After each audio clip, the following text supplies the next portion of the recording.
Pessoal, não vamos esquecer de acionar o sino. Olá, combatentes do canal da Guerra. No vídeo de hoje, nós vamos falar sobre aquele que talvez tenha sido o general alemão mais importante do pós-guerra. Estou falando de Franz Halder. Mas antes eu preciso explicar para vocês por que eu estou fazendo esse vídeo.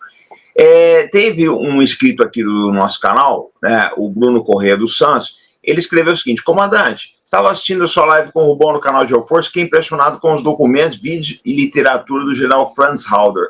Gostaria de entender mais sobre como ele iludiu o exército americano com seus relatos da Segunda Guerra Mundial. Ressalto que o idioma não é um problema. Então, Bruno, você foi contemplado aí. Esse vídeo é dedicado para você aqui, embora eu sei que vá atender todo mundo, porque é uma das histórias mais fascinantes, tá, de uma Segunda Guerra Mundial que ainda não acabou, se a gente for ver bem mesmo. Depois que assistirem esse vídeo, vocês vão entender que a Segunda Guerra Mundial ela ainda não acabou. Mas antes de iniciar, queria pedir para vocês para darem like, compartilharem e se inscreverem no canal. Vamos lá. Primeiro eu quero mostrar para vocês quem era o Franz Halder, o que ele andou fazendo durante a guerra e o que é mais importante, o que ele fez depois da Segunda Guerra Mundial. Vamos ver. Bom, gente, esse daí é o general Franz Halder, tá? Ele era general de 4 estrelas do exército alemão. Ele nasceu em 1884, era general da arma de artilharia, esteve na Primeira Guerra Mundial, né? Aqui vocês estão vendo ele com o Hitler, é bastante importante essa foto, né?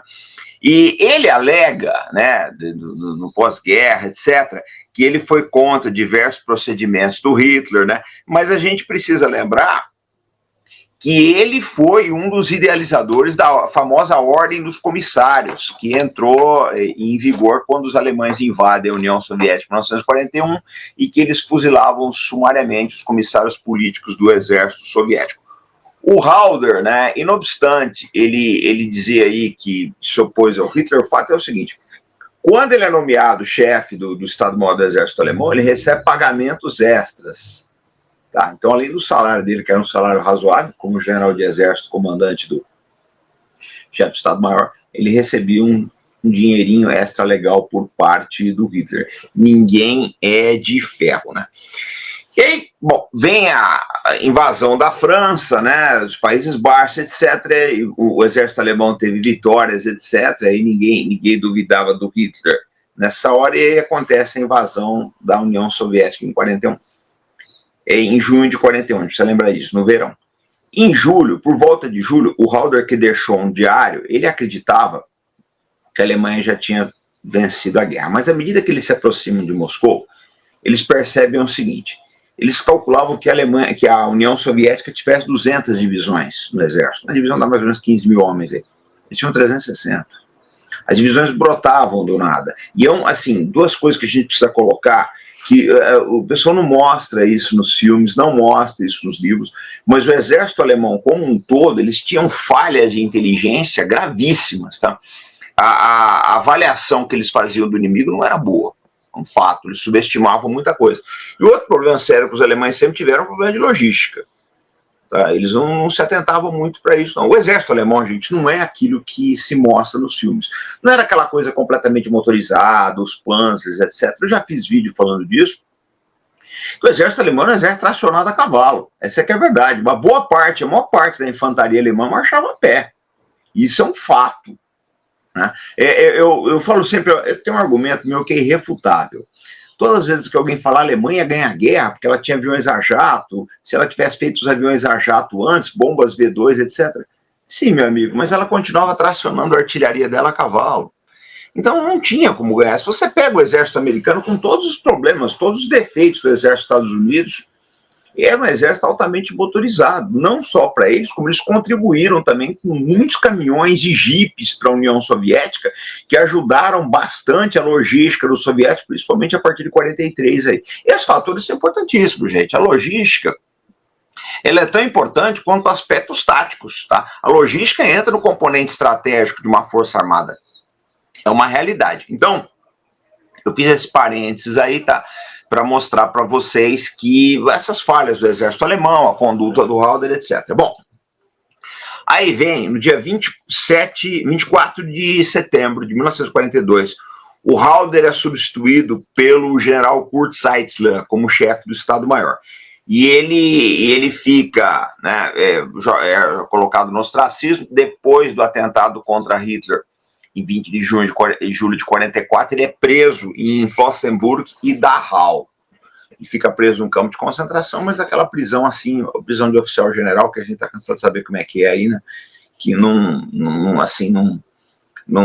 passa por rigores, não, tá? Ele é libertado pelos aliados em 45, né? E aí, em 1950, ele começa a trabalhar na divisão de História das Forças Armadas Americanas. O que acontece? Eles queriam julgar ele de novo na Alemanha. Eu falo sempre que tem dois caras que, se tivesse caído na mão dos soviéticos, teriam acabado no alto de uma corda. Um foi o Halder, por tudo que ele fez, e outro foi o Manstein. O Manstein, ele foi julgado outras vezes. O Churchill ajudou muito a absorver o Manstein. Mas se esses caras tivessem caído na mão dos soviéticos, eles provavelmente teriam sido executados porque eram criminosos de guerra, como a boa parte do exército alemão. Bom, aí o que acontece? Aí a gente já tem um conceito completamente diferente, porque nós estamos na Guerra Fria. Como diz o Capitão Nascimento, né, a tropa de inimigo agora é outro. Então, a União Soviética passa a ser o inimigo. E aí entra a seguinte questão, né? Precisava se reescrever a história da Segunda Guerra Mundial. Os alemães não poderiam passar como inimigos bestiais, porque a gente tem que lembrar que em 1949 é criada a OTAN, Organização para o Tratado do Atlântico Norte, a NATO, e a Alemanha era a peça-chave. Então não dava mais para ver os alemães como os cruéis hunos. Então começaram a melhorar, dar uma branqueada na história da Wehrmacht na Segunda Guerra Mundial, como fizeram com a bandeira da Ucrânia, Stefan Bandeira, né? Então o que acontece? Eles varreram para baixo os diversos crimes da Wehrmacht. Tem crime de... Olha, gente, quando eu era cadete, esse assunto nem vinha à baila. Não tinha internet, não tinha nada disso, mas eu lembro de uma foto, uma única foto que eu vi que me chocou muito. Eu era muito novo, tinha uns 17 anos, e eu lembro de uma foto de paraquedistas alemães fuzilando guerrilheiros civis na Grécia. Eu falei, pô, mas pra gente, né, naquela época, o exército alemão era santinho, o mal era o Hitler e a SS. Aquela foto já devia dizer alguma coisa, mas como era uma única foto, ela cai aí pelo desvio padrão, né? Só que, passado o tempo, a gente vê que aquela foto não era exceção, era a regra. O exército alemão cometeu muitos crimes na Segunda Guerra Mundial. Não foi só as Waffen-SS e as Allgemeine SS também. O exército, a marinha, a força aérea cometeram muitos crimes, essa que é a verdade. E o Hitler, ele não era o único responsável. Ele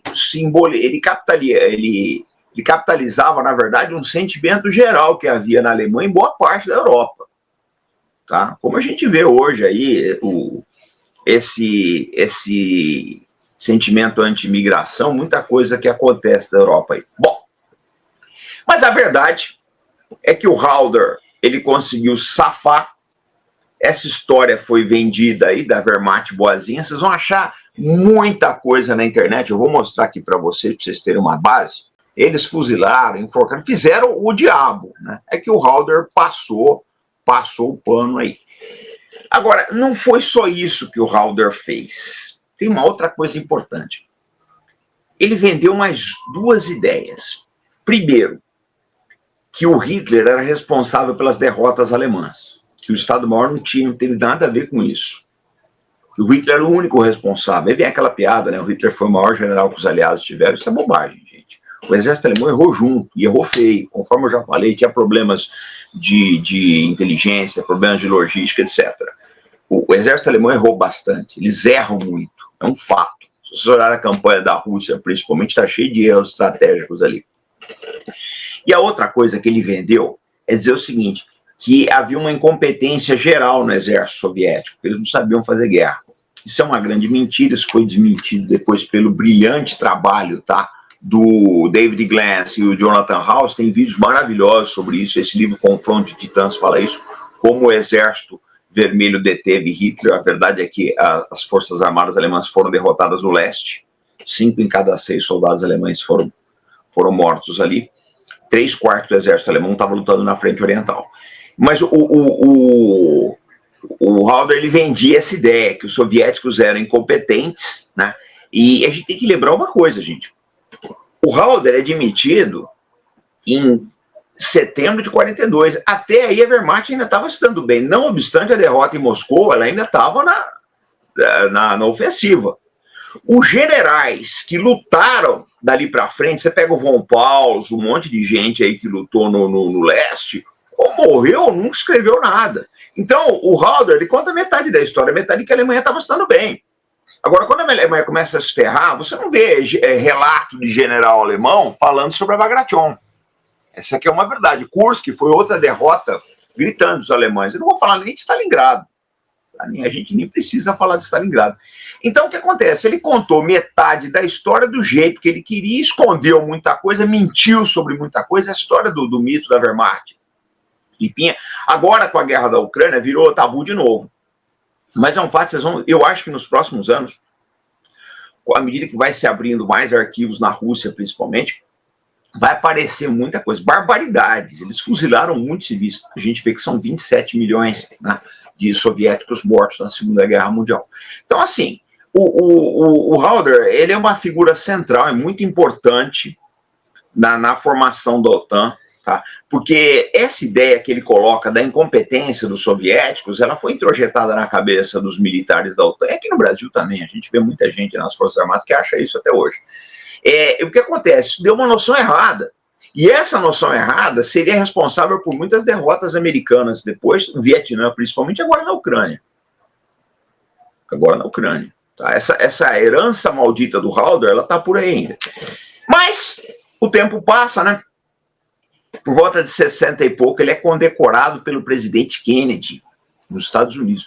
O Halder foi o único general alemão que foi condecorado por Hitler e por um presidente americano. Esse recorde ele tem. E ele morreu tranquilamente na casa dele, na Alemanha, em 1972, sem jamais ser julgado de novo. Um criminoso de guerra como outros aí, que é pior, fez uma coisa pior ainda do que os outros criminosos. Ele ajudou a esconder os crimes, tá? De uma das maiores tragédias da história da humanidade, que foram os massacres, né, da Segunda Guerra Mundial. O Halder, ele conseguiu varrer tudo isso para baixo do tapete, mas agora as coisas estão vindo à tona. Então, eu quero mandar um abraço aqui, tá? Eu quero mandar um abraço para o Bruno Corrêa dos Santos. Bruno, eu quero te agradecer a pergunta aí, porque você levantou a bola para a gente chutar. Eu já estava querendo trazer esse assunto faz tempo. Eu estou lendo esse livro aos poucos, fazendo muitas anotações. Talvez isso aqui vire um curso no Arte da Guerra. Eu gosto muito desse livro. Um dos melhores livros da Segunda Guerra Mundial que eu já li até hoje. Pena até esgotado por aí. Mas talvez ele vire um curso. O ano que isso não é projeto para agora. É projeto para 1, 2 anos, aí, se eu estiver por aqui ainda. Tá? Mas então, quero mandar um abraço para o Bruno. Espero que a gente tenha esclarecido algumas das dúvidas de vocês. Esse assunto é vasto, tá, Bruno? Você vai aprender muito se você se aprofundar nele, tá? Então, você que assistiu o nosso vídeo, comente, compartilhe, dê o seu like, puder dar o super sticker ou o super chat, ajuda o crescimento do nosso canal. O Pix também, esse que se encontra aqui na descrição, ele é bom porque ele contorna as restrições do YouTube, tá? E coloque as suas ideias, o que você acha que aconteceu, se a Wehrmacht não cometeu nenhum crime, por que esses crimes foram varridos para baixo do tapete, o que você acha do general Halder, né? Se a culpa da derrota foi dos alemães mesmo, se quem ganhou a Segunda Guerra Mundial foi efetivamente o exército soviético. É importante você colocar as suas impressões. E a gente volta daqui a pouco, então, sempre com responsabilidade, compromisso e fé no Brasil, pessoal. Até mais!